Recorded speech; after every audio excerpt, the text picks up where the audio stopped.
Устройство инвертор из 12 вольт, вот из 12 делает 220 типа. И еще на борту есть USB. Характеристики 150 ватт. Полуампера, наверное, можно отсюда снимать. Человек, короче, говорит, что из нее пахнет плохо и плохо она выдает 220 вольт. Как он ее использует 220? Он использует как-то мощное зарядное устройство вот такое. Сюда вот его втыкает и заряжает в машине. Ну, не заряжает, а постоянно питает какой-то смартфон мощный. Говорит, что ему не хватает зарядных устройств, которые в прикуриватель втыкаются. Ну, такие есть тоже импульсные. Подключаем его к зайке. Плюс, минус. Сразу потребляет 0,4 ампера. Вентилятор не... О, начал крутиться. Вентилятор крутится с каким-то шумом. Наверное, он засранный.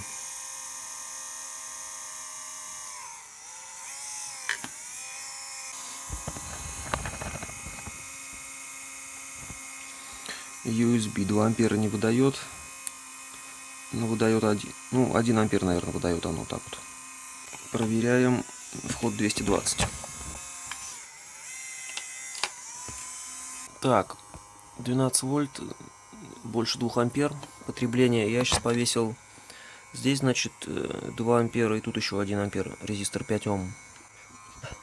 Ну, вроде работает. Короче, ладно, почистю вентилятор и посмотрим, что внутри вообще. Внутри вот такое тут чудо. Чудо техники. Тут я вижу две одинаковых шимки, вот одна, вторая. То есть, наверное, два канала. Ничего вздувшегося нету. То есть ремонтировать-то нечего. Я могу только конденсаторы менять. А тут их нету вздувшихся. Единственное, что я вижу, кондер вот этот. Он всего 6,8 микрофарад. Маловато, мне кажется. Угу. Ну и надо почистить вентилятор. Я думаю, успокоиться. Но все-таки кондер этот я выпаю. Посмотрим его ESR. Выпаял кондер. Вот такой у него ESR. 3 Ома. У новых жемиконов меньше 2 Ом. Ну, наверное, его впаяю. Потому что этим прибором пользовались очень плотно 2 года. Это он стоит после трансформатора и после диодов.